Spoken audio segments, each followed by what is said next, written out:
ये एक स्टॉक जो 34 रुपये से 2100 रुपये तक गया सिर्फ 4 साल में 60 टाइम्स रिटर्न्स। रिटेल इन्वेस्टर्स ने इसे अपना फेवरेट स्टॉक बना लिया। म्यूचुअल फंड ने भर भर के खरीदा। फाइनेंस यूट्यूब पे हर जगह यही नाम था, KPIT टेक्नोलॉजीज। और फिर 2100 से 600 तक का सफ़र, 65% क्रैश। अब यहाँ इंटरेस्टिंग बात यह है कि कंपनी का रिवेन्यू अभी भी ग्रो कर रहा है 22 क्वार्टर से लगातार। तो फिर स्टॉक क्यों गिरा? क्या ये सिर्फ एक टेम्परेरी सेटबैक है, या ये वो क्लासिक ट्रैप है जिसमें रिटेल इन्वेस्टर्स बार बार फंसते हैं? और आज मैं आपको KPIT की पूरी कहानी बताऊंगा, राइज, पीक, फॉल और सबसे इम्पोर्टेंट फ्यूचर। और मैं आपको एक ऑनेस्ट आंसर दूंगा, कॉन्फिडेंटली ऑनेस्ट। इस वीडियो में 3 चीज़ें कवर करूंगा। पहला, KPIT स्टार क्यों बना, फंडामेंटल क्या था जो इस स्टॉक को 60x रिटर्न दिया। दूसरा, एग्जैक्टली क्या हुआ, तीनों स्पेसिफिक रीजन जो इस कहानी को तोड़ने लगते हैं। और तीसरा, सबसे इम्पोर्टेंट पार्ट, आज 600 पे क्या डिसीजन बनाना चाहिए, खरीदना चाहिए, रुकना चाहिए या अवॉइड करना चाहिए। मैं आपको कोई स्टॉक टिप नहीं दूंगा, मैं आपको वो फ्रेमवर्क दूंगा जिससे आप खुद डिसाइड कर सको। चलो शुरू करते हैं। पहले समझते हैं KPIT एक्चुअली करता क्या है। ये एक IT कंपनी नहीं है TCS या इन्फोसिस जैसी, ये एक ऑटोमोटिव सॉफ्टवेयर कंपनी है। सिंपल भाषा में ये सॉफ्टवेयर बनाती है जो कार्स के अंदर रन करती हैं। EV का battery management system software, self driving car का brain software, engine control unit software. और यहाँ से KPIT की कहानी शुरू होती है। 2018 में एक मास्टर स्ट्रोक हुआ। KPIT ने एक बोल्ड डिसीजन लिया, कंपनी को 2 हिस्सों में तोड़कर। IT सर्विस वाली हिस्सा अलग हो गया, वो बन गया बिरला सॉफ्ट। और जो बची सिर्फ ऑटोमेटिव सॉफ्टवेयर पे फोकस्ड प्योर प्ले कंपनी, वो बना नया KPIT टेक्नोलॉजी।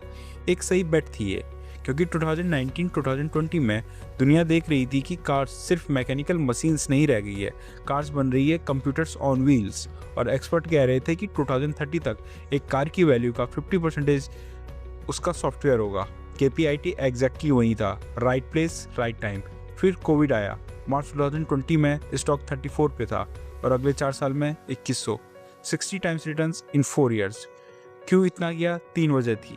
पहला, EV बूम का नैरेटिव, हर जगह EV। Tesla, global OEM, Indian government सब EV के पीछे थे। KPIT डायरेक्टली इस स्टोरी का बेनिफिशियरी था। दूसरा, रिजल्ट बैक कर रहे थे इस नैरेटिव को। रिवेन्यू 35% CAGR से ग्रो कर रहा था, प्रॉफिट आ रहे थे। क्लाइंट में दुनिया के बड़े OEM, BMW, Reynolds, major Japanese auto makers थे। तीसरा, प्रीमियम वैल्यूएशन जस्टिफाई हो रहे थे। जब ग्रोथ स्टोरी स्ट्रांग हो और विजिबिलिटी हाई हो, मार्केट 60-70 का PE देने को तैयार रहता है। एक लाइन में कहूँ तो KPIT सिर्फ एक स्टॉक नहीं था, ये एक बेट थी फ्यूचर ऑफ मोबिलिटी पर। और 4 साल तक वो बेट जीतती रही। फिर 3 चीज़ें टूटी। 2024 आया और तीनों चीज़ें एक साथ क्रैक करने लगी। क्रैक 1, EV स्लोडाउन ने सीधा बिजनेस हिट किया। 2024 में ग्लोबल EV ग्रोथ स्लोडाउन हो गई। फोर्ड ने EV इन्वेस्टमेंट कट किया, GM ने प्लान्स रिवाइज किए, यूरोपियन OEM ने R&D बजट काटे, कई ने 20-25% तक की कटिंग की। KPIT की आइडेंटिटी ही थी EV सॉफ्टवेयर। जब दुनिया ने EV से थोड़ा स्टेप बैक किया, इन्वेस्टर्स ने KPIT से भी स्टेप बैक लिया। और लेटेस्ट रिजल्ट में ही देख लीजिए, Q3 में डॉलर टर्म में कंपनी 3% से ग्रो करी है YOY बेसिस पर। क्रैक 2, यूरोपियन एक्सपोजर एक लाइबिलिटी बन गई है। KPIT का 50% से ज़्यादा रेवेन्यू यूरोप से आता है और यूरोपियन ऑटो इंडस्ट्री 2023-24 में सीरियस ट्रबल में थी। वॉल्क्सवैगन फैक्ट्रीज बंद कर रहा था, स्टेलेंटिस रेवेन्यू गिरा रही थी और R&D बजट काट रही थी। जब आपके सबसे बड़े कस्टमर पॉकेट टाइट करते हैं, आपका बिजनेस फील करता है। क्रैक 3, रिवेन्यू ग्रो हुआ है लेकिन प्रॉफिट गिरा, और ये डेंजरस सिग्नल है। Q3 FY26 रिजल्ट देखिए, रिवेन्यू 1617 करोड़, YOY ग्रोथ 9.5%, ठीक है। Net profit 133 crore, YOY decline 28.7%। सोचो एक सेकेंड, रिवेन्यू ग्रो हो रहा है लेकिन प्रॉफिट 29% गिर रहा है, या मार्जिन कंप्रेस हो रहा है। मतलब कंपनी ज़्यादा काम कर रही है पर कमाई कम हो रही है। लेकिन एक हिस्सा लेबर कोड प्रोविजन, एक बार का चार्ज, लेकिन उसके बाद भी तो देखिए प्रॉफिट ग्रोथ फ्लैट है। और सिक्वेंशियल ग्रोथ देख लीजिए, डॉलर में सिर्फ 0.3% की ग्रोथ है लास्ट क्वार्टर में। एक कंपनी जो 35% CAGR पर ग्रो कर रही थी, अब वहाँ ग्रोथ दिखाई नहीं दे रही है। यहाँ एक चीज़ समझना ज़रूरी है, वैल्यूएशन का गेम। जब KPIT 2000 रुपीज़ के आसपास था, उसका PE 80 और 90 था। ये कब जस्टिफाई होता है? जब ग्रोथ स्टोरी परफेक्ट हो, जब कोई रिस्क नहीं हो, जब फ्यूचर क्रिस्टल क्लियर हो। जैसा स्टोरी में क्रैक आया, EV slow down, Europe trouble, margin pressure, market ने कहा इतना प्रीमियम नहीं देंगे। और जब हाई वैल्यूएशन स्टॉक की स्टोरी क्रैक होती है, गिरावट कभी भी छोटी नहीं होती है। तो क्या KPIT की स्टोरी खत्म हो गई है? अब ये मोमेंट है जहां मैं आपको एक ऑनेस्ट आंसर दूंगा। जो लोग कहते हैं KPIT खत्म हो गई है, उससे मैं एग्री नहीं करता हूँ। जो लोग कहते हैं अभी बाई करो, गारंटीड 3x होगा, उनसे भी मैं एग्री नहीं करता हूँ। दोनों गलत है। यहाँ क्यों? चलिए बुलरन केस देख लेते हैं।